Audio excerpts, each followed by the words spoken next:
Assalamualaikum warahmatullahi wabarakatuh. Kita berjumpa kembali pemirsa, khususnya Anda siswa-siswi sekolah menengah atas. Kita berjumpa kali ini, kita akan membahas soal latihan ya, soal latihan ulangan harian dengan materi sel bagian yang pertama. Semoga ini bisa menjadi gambaran soal-soal yang biasanya digunakan untuk proses evaluasi. Baik, kita mulai saja.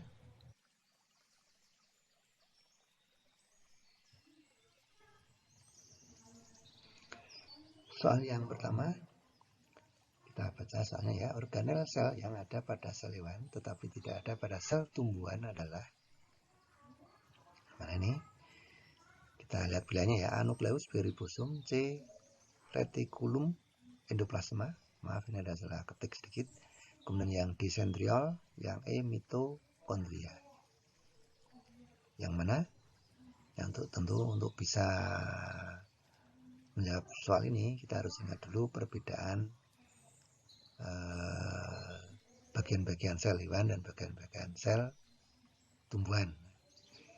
Bisa kita lihat seperti ini ya, perbedaan sel tumbuhan dan sel hewan nih. Jadi organel ya, organel ini sel hewan, ini sel tumbuhan. Centriol atau centrosome, kalau dua ya, dua-duanya. Centriol itu jumlahnya ada dua. Jadi kalau dua-duanya ya namanya centrosome. Ini sel hewan ada, sel tumbuhan tidak ada. Dinding sel, ini sel hewan tidak ada, sel tumbuhan ada. Vakuola, ini sel hewan tidak ada, kecuali pada protozoa ya, protozoa. Ya sebetulnya protozoa tidak termasuk hewan.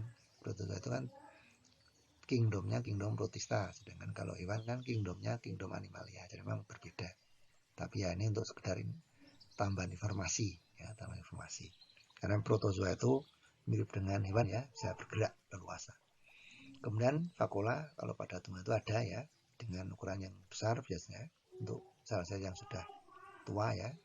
Kalau sel yang masih tumbuh itu masih kecil-kecil. Kemudian bagian yang lain plastida, ini hewan tidak ada, kemudian tumbuhan ada. Kemudian yang terakhir lisosom, ini di sel hewan ada, di sel tumbuhan tidak ada. Ini centriol itu seperti ini ya, yang dua nih. Nah ini centriol itu memang berperan dalam proses pembelahan sel hewan. Ini. Nah dari soal ini ya, nomor 1 ini, maka bisa kita lihat jawabannya yang betul, tentunya sudah jelas ya, yaitu yang D. Organel sel yang hanya ada pada sel hewan adalah centriol, yang tumbuhan tidak ada ya. Ini. Itu saya kira jelas. Lanjut soal nomor 2, organel yang merupakan tempat berlangsungnya respirasi sel adalah, pilihannya A. Nukleus, B. Lisosom, C. Ribosom, D. Retikulum endoplasma, E. Mitokondria. Jadi tentu organel-organel sel itu memiliki masing-masing memiliki fungsi masing-masing ya. Nah ini untuk yang respirasi yang mana? Kira-kira jawabannya? Ya jawaban yang betul adalah yang E. Mitokondria. Jadi untuk mitokondria ini fungsinya untuk respirasi sel yang nantinya akan menghasilkan energi ya, yang digunakan oleh sel untuk beraktivitas dan tumbuh. Itu mitokondria. Gambarnya seperti ini ya, mitokondria ini. Ada membran luar, membran dalam, kemudian di dalamnya ada matriksnya ya, isinya ini, kemudian ada membran dalamnya itu biasa disebut dengan matriks. Disinilah proses respirasi itu. Jadi respirasi itu adalah proses reaksi kimia ya, yang menggunakan oksigen untuk memecah glukosa dan menghasilkan energi. Nah itu. Ini pembahasan respirasi sel itu ada di bagian lain. Lanjut ke soal nomor 3. Bila sel tumbuhan direndam dalam larutan hipertonis, maka sel tersebut akan mengalami A. turgor, B. plasmolisis, C. difusi, D. osmosis, E. hipotonis. Baik, untuk menjawab soal ini maka kita harus tahu dulu istilah larutan hipertonis ini ya. Hipertonis itu lawannya nanti hipotonis. Ini yang di sini ada di opsi E ini ya. Hipertonis itu jadi larutan yang konsentrasinya itu tinggi.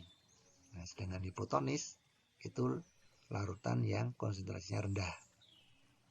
Nah, tentu yang namanya konsentrasi tinggi rendah itu pasti ada pembandingnya. Maka biasanya dua larutan itu berdampingan, hipertonis sama hipotonis itu ya. Ini jadi satu larutan itu hipertonis terhadap larutan yang lain ya. Yang lain itu maka bersifat hipotonis. Jadi seperti itu. Jadi kita tidak bisa menyebut kalau cuma satu larutan ini itu hipotonis atau hipertonis, tidak bisa. Harus ada pembandingnya larutan yang lain ya, larutan yang lain. Oke, nah untuk memahami efek dari konsentrasi larutan ya, hipertonis dan hipotonis, kita harus tahu dulu peristiwa osmosis ya. Ini karena ini kaitannya erat dengan peristiwa osmosis, perpindahan zat secara osmosis. Osmosis itu adalah perpindahan molekul pelarut ya. Dalam hal ini adalah air. Jadi kebanyakan pelarut itu kan air ya, kebanyakan. Maka di sini bisa juga disebut sebagai perpindahan air. Nah, jadi ini lebih umum, tapi memang kebanyakan pelarut itu adalah air. Larutan gula, larutan garam, larutan teh misalnya ya, itu kan pelarutnya air. Demikian juga di sel-sel itu ya, kebanyakan pelarut itu adalah air. Kita ulangi, perpindahan molekul pelarut atau air dari larutan yang berkonsentrasi rendah ke larutan berkonsentrasi tinggi melalui membran semi permeabel. Itu pengertian dari osmosis. Jadi yang berpindah adalah airnya, berpindah dari larutan konsentrasi rendah ke tinggi. Dan ini melewati membran ya, membran semi permeabel. Misalnya seperti ini, kita lihat ini. Ada dua larutan, kanan dan kiri, yang di tengah ini dibatasi oleh membran semi permeabel. Yang kiri ini adalah high solute, larutan berkonsentrasi tinggi. Yang kanan low solute atau larutan berkonsentrasi rendah.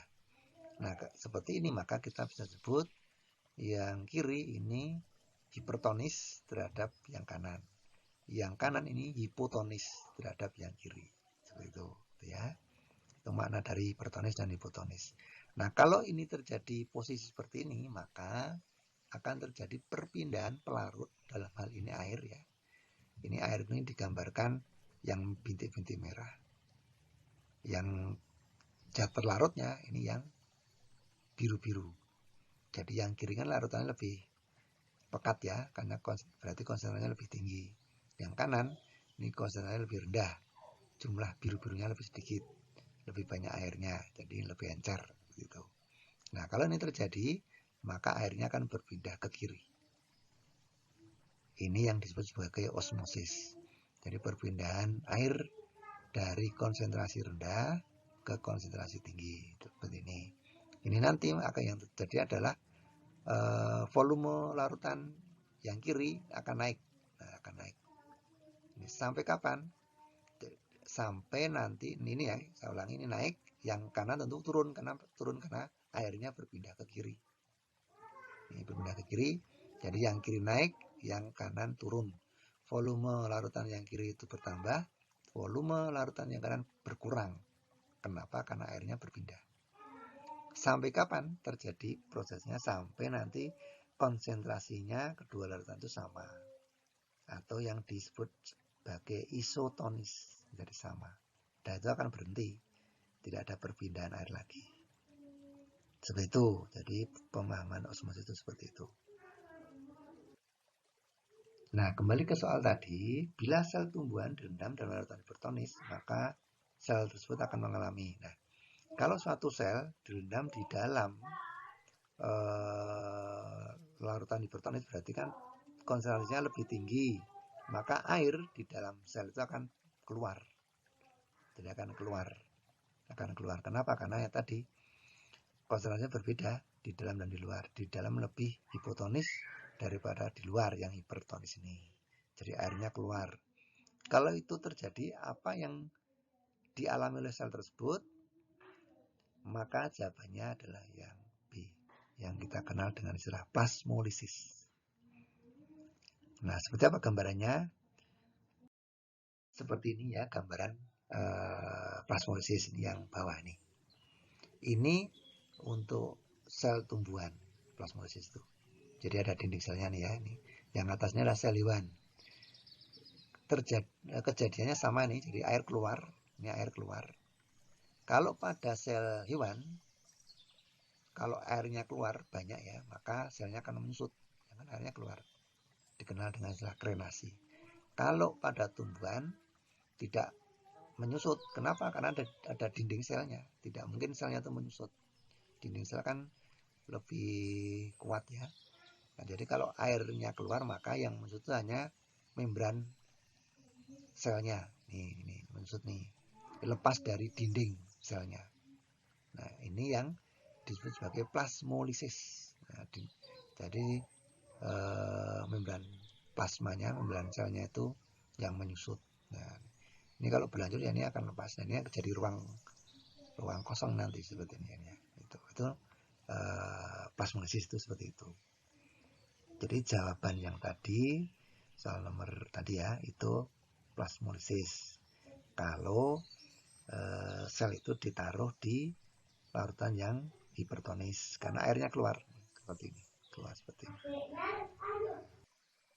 Oke, untuk tambahan informasi ya, tambahan pengetahuan, ini beberapa peristiwa atau perlakuan terhadap sel yang berbeda-beda ya. Kalau yang pertama ini yang sama tadi, jadi sel ditaruh di larutan yang hipertonis. Ini akan terjadi plasmolisis pada tumbuhan dan krenasi pada sel hewan. Kalau sel-sel itu ditaruh di larutan yang isotonis dengan larutan sel, maka ya tidak terjadi apa-apa. Karena airnya bisa keluar masuk sesuai kebutuhan. Nah, ini normal, kondisi normal aja nih ya. Nah, kebalikannya dari yang tadi, kalau sel ditaruh di larutan yang hipotonis. Jadi larutan di dalamnya itu lebih tinggi konsentrasinya ya daripada di luar, maka yang terjadi kebalikannya tadi, ini airnya akan masuk ke dalam sel. Ini juga sel tumbuhan akan masuk. Nah, kalau pada sel tumbuhan, kalau air itu banyak yang masuk ke dalam sel, maka selnya bisa pecah. Ini yang disebut sebagai hemolysis atau pecah ya selnya. Lisis itu pecah. Kalau pada sel tumbuhan tidak mungkin pecah. Karena apa? Karena ada dinding selnya. Karena ada dinding selnya tidak mungkin pecah ya. Tertahan di dinding sel itu. Hanya yang terjadi adalah bengkak saja. Nah, ini bengkak inilah yang disebut sebagai tekanan turgor. Tekanan turgor itu berarti sel-selnya berisi banyak air. Nah, sel-sel yang banyak airnya ini akan tampak lebih seger ya, tapi kalau kekurangan air dia akan tampak layu. Ini itu yang terjadi, 3 kemungkinan yang terjadi kalau sel itu direndam di larutan dengan konsentrasi yang berbeda-beda. Jadi sekali lagi soal yang tadi itu jawabannya yang plasmolisis. Lanjut soal nomor 4 ya. Oksigen merupakan gas yang penting untuk proses oksidasi dalam sel. Saya kira jelas nih. Masuknya oksigen ke dalam sel dengan cara, nah ini ada beberapa proses ya. Jadi proses transport zat itu ya, itu ada beberapa macam. Ada dengan cara osmosis, ini pilihan pertama ya. B. Pinositosis, C. Exositosis, D. Difusi, E. fagositosis. Tentu untuk menjawab ini harus tahu pengertian masing-masing ini ya, masing-masing ini. Nah, jawaban yang betul yang mana? Jawaban yang betul adalah yang difusi. Nah, difusi itu apa? Difusi itu perpindahan zat dari yang konsentrasi tinggi ke konsentrasi rendah. Kebalikan dari osmosis ini.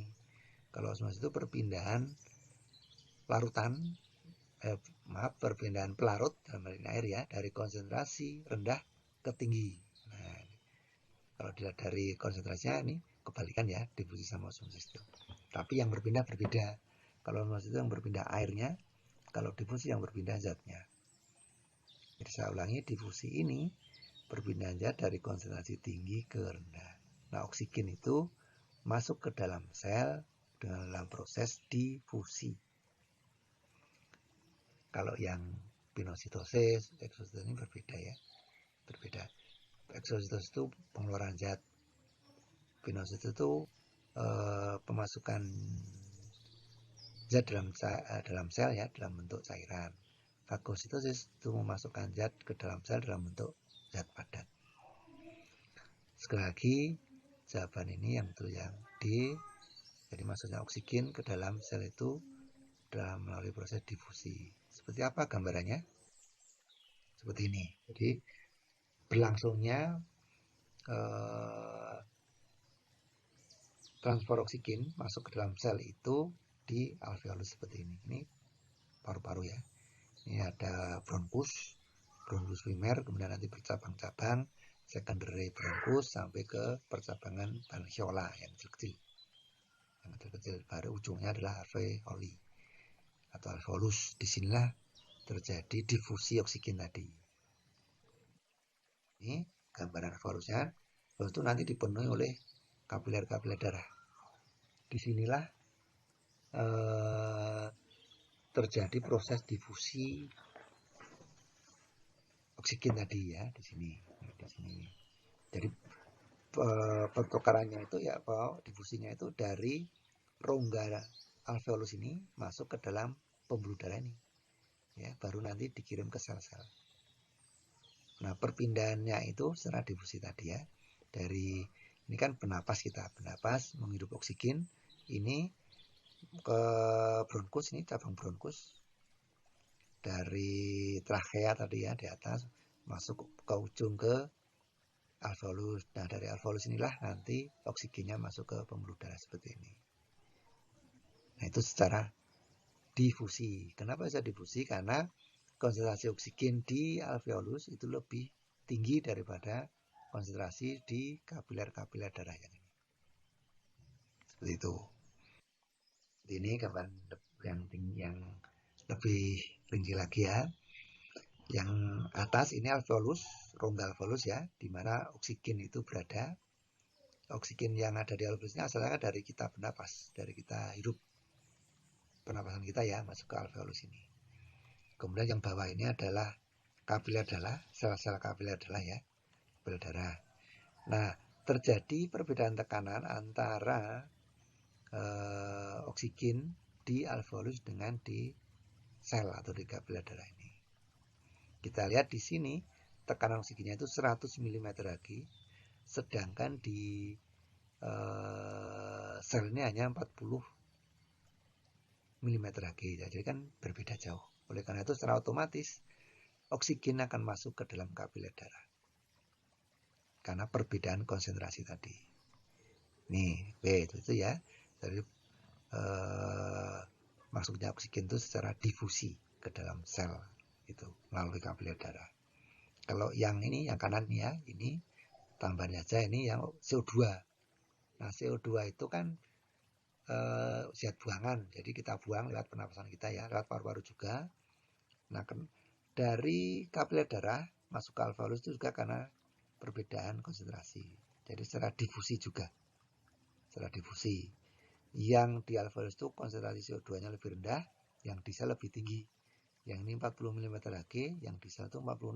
Jadi berbeda ya, makanya ini akan otomatis akan masuk ke alveolus. Seperti itu prosesnya. Lanjut ke soal nomor 5. Pada eksperimen osmosis sel tumbuhan, disiapkan 3 kentang berbentuk kubus dengan berat yang sama. Ini kentang 1 direndam dalam larutan gula 15%, kentang kedua dalam larutan gula 10%, kentang ketiga dalam larutan gula 15%. Setelah 5 menit akan diperoleh data sebagai berikut ini. Kentang 1, 2, 3, ini larutan gula 5%, 10%, 15%.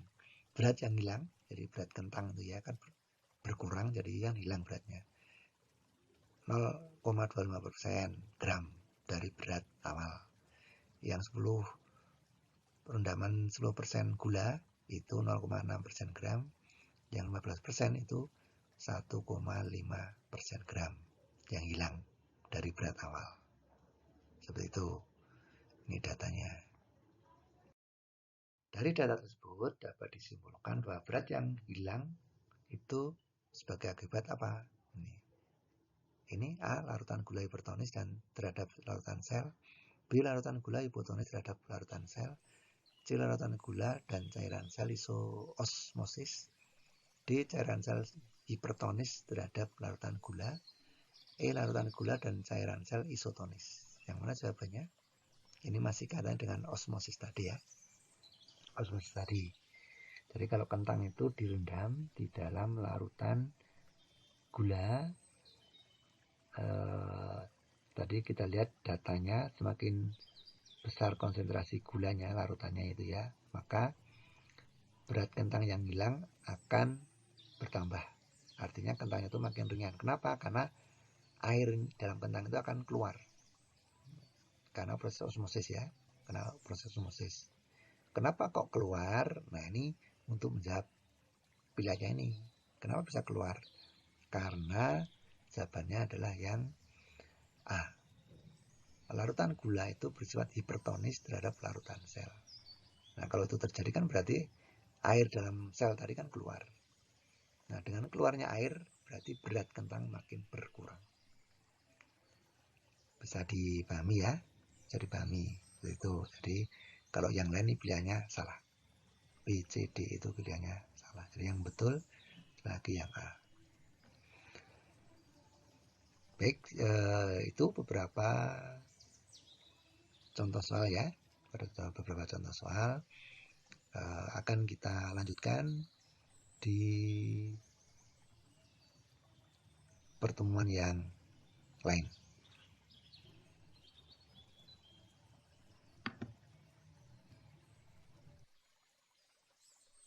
Baik, demikian pembahasan kita kali ini. Kita akan berjumpa dengan video yang lain dan pembahasan yang berbeda juga. Terima kasih atas perhatiannya. Assalamualaikum warahmatullahi wabarakatuh.